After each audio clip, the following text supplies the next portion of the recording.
بسم الله الرحمن الرحيم.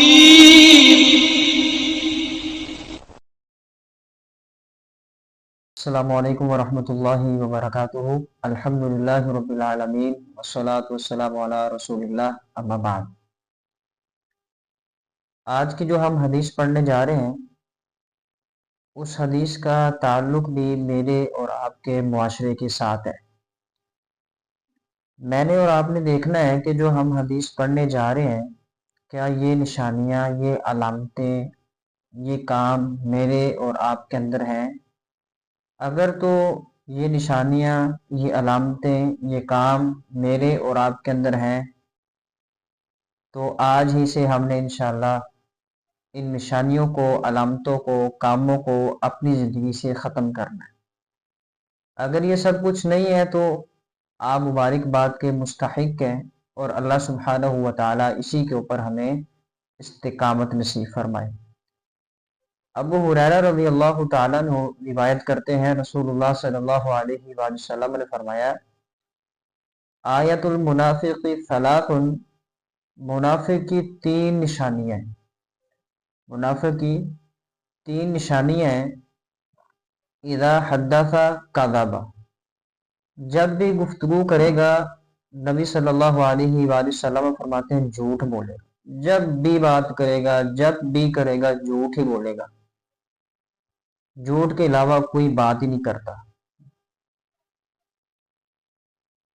اس جھوٹ کے متعلق اگر ہم مزید مطالعہ کریں تو دو تین جگہ پہ ہمیں رخصت ملتی ہے جھوٹ بولنے میں.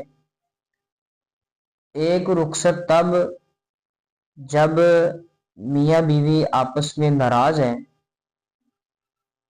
تو ان کی صلح کروانے کے لیے جھوٹ بولا جا سکتا ہے. یا پھر دو دوست آپس میں ناراض ہیں، ان کی آپس میں صلح کروانے کے لیے جھوٹ بولنا کہ فلاں بھائی جو ہے وہ آپ کی بڑی تعریف کرتا ہے، وہ تو آپ کے جو نیک اعمال ہیں ان کی تعریفیں کرتا رہتا ہے، وہ تو کہتا ہے میرا بھائی بڑا اچھا ہے.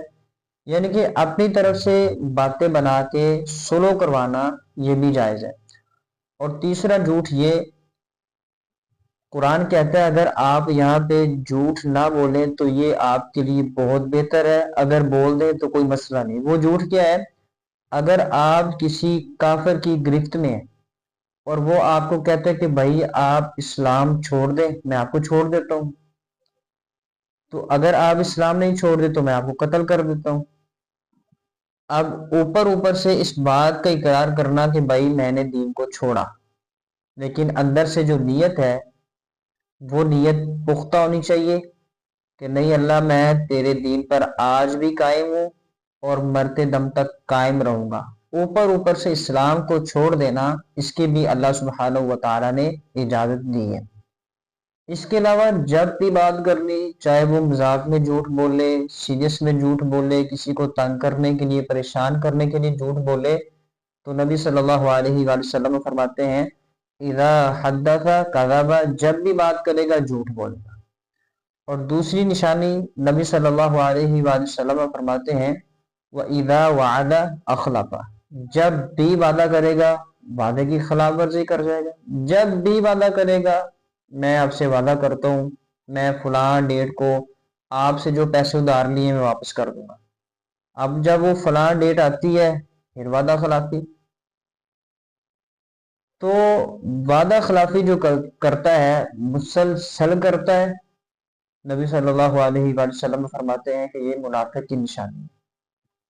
ایک وہ بندہ وعدہ تو وہ کرتا ہے لیکن کسی عذر کی وجہ سے وہ وعدہ پورا نہیں کر پایا تو اس کے اوپر کوئی گناہ نہیں. لا یکلف اللہ نفسا الا وسعها، جو وعدہ کرتا ہے لیکن کسی شرعی عذر کی وجہ سے وعدہ پورا نہیں کر سکتا تو اس کے اوپر کوئی عذر نہیں. مثال کے طور پر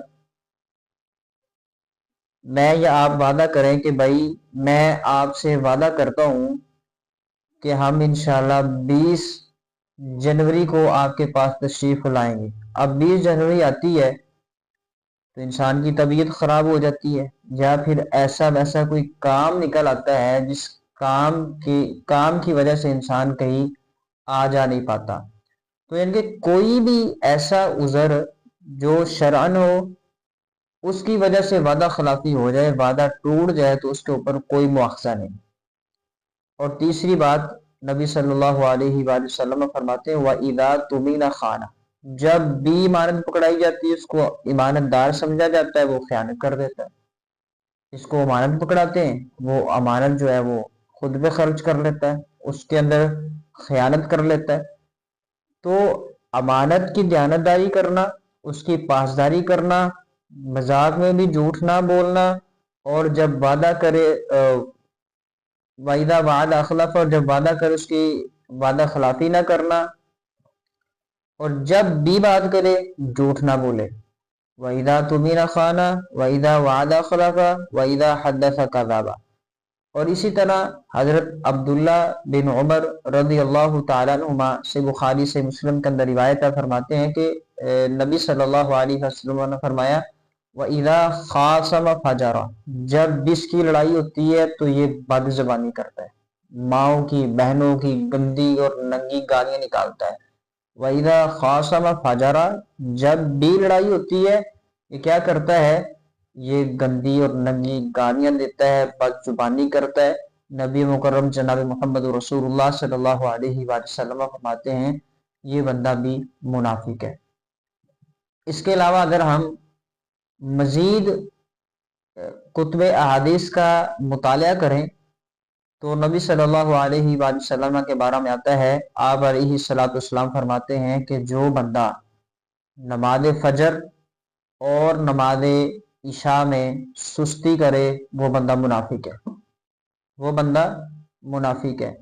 اب میں نے اور آپ نے اس بات کا فیصلہ کرنا ہے، کیا ہم جھوٹ تو نہیں بولتے، بات بات پہ جھوٹ بولنا؟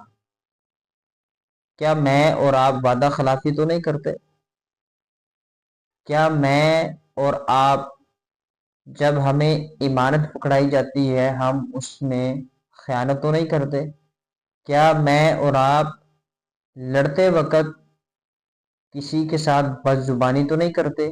پہلی تو بات کہ لڑنا ہی نہیں چاہیے، لڑنا ہی نہیں چاہیے۔ اگر خدا نہ خواستہ کہیں تو تکرار وغیرہ ہو چکا ہے تو وہاں پہ بد زبانی نہیں کرنی۔ کیا میں اور آپ فجر اور عشاء اس میں سستی کا شکار تو نہیں؟ اگر تو میں اور آپ سستی کا شکار ہیں اور یہ 3-4 خصلتیں میرے اندر اور آپ کے اندر ہیں تو خدا را مجھے اور آپ کو ان باتوں کے اوپر جو توجہ ہے وہ دینے کی بہت زیادہ ضرورت ہے۔ جیسا کہ اللہ سبحانہ و تعالی سورہ منافقون کے اندر فرماتا ہے واللہ یشہد، اللہ اس بات کا گواہ ہے جو منافق ہیں وہ جھوٹے ہیں۔